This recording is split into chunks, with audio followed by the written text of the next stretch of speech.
This is a story of my mother, my favorite subject, told, of course, through my eyes.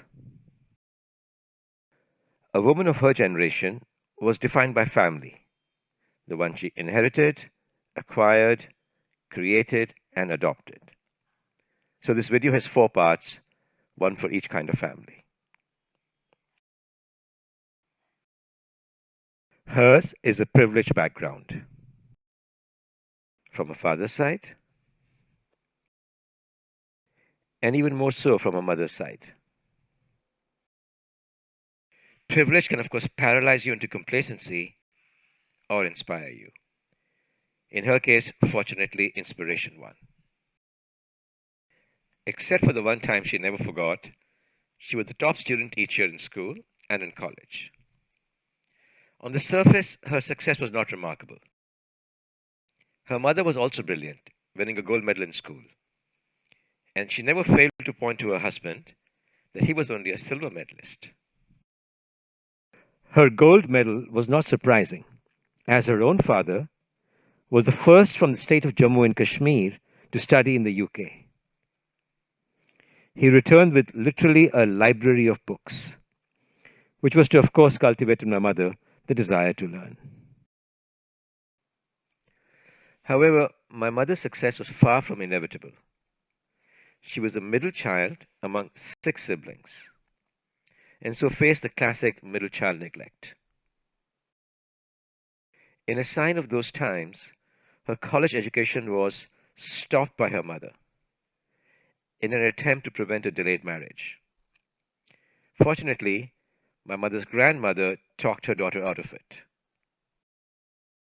Her more enlightened father, who kept more company with the British than Indians, in two moves my mother still finds unexplainable, first prevented her from getting a medical education, and then vetoed her postgraduate studies in Delhi, afraid that the climate outside J&K would not suit her.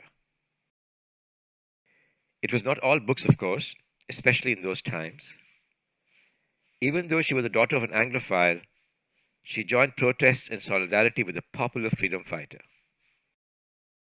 When independence finally came, her home state of Jammu and Kashmir was invaded by Pakistan militia, who plundered and raped the locals.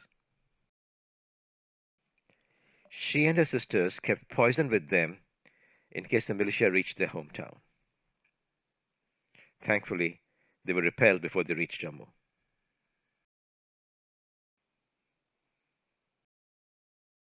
My mother's family, looks and brains, brought my father to her doorstep. A military officer, like my maternal grandfather, he had done postgraduate studies at the prestigious Government College Lahore. Plus, he had the right pedigree. His forefather had been titled Dewan by the British. So my maternal grandmother considered him a perfect match for her daughter. 11 years her senior, my mother resisted for 3 years, which is remarkable for an Indian woman of her times. When they were finally united, her brother quipped that my father should be gifted a pair of new shoes because surely he had worn out his shoes making so many treks to their house to win her over. All three sisters married officers in the newly independent India. Posted from base to base and state to state, the military families united every summer in Jammu,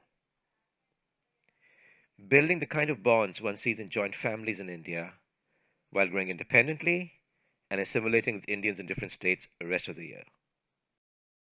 The postings across the country made her want to see even more of it, transforming her from a subject of Jammu and Kashmir to a true Indian. The constant postings, however, cost her professional development. She started but could not complete teacher training and ended up never having a career.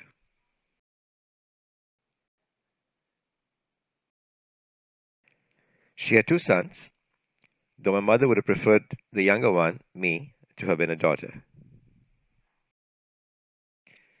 Thanks to her example and upbringing, we both ended up achieving academic success on par with hers. Though in our case, as we were men, proportional professional success also. Beyond this vicarious achievement, what more could a housewife, posted from base to base, dream of? Fortunately, a little bit more. At the age of 40, which was considered ripe in those days, she studied German, topping again, of course. In fact, breaking all records, which won her a scholarship to study in Germany so that she could become a German interpreter, an offer she had to refuse, unfortunately. Because at that time, she was in the middle of building her dream house in Delhi, a house that was to become the Delhi assembly point for the extended family she had helped raise in Jammu summers. And as my cousins acquired new family, she gained several daughters in spirit.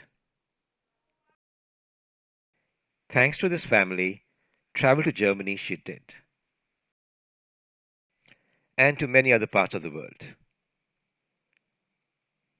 Travel, both within and without India, noticing things that others don't, did much to enhance her confidence and charm.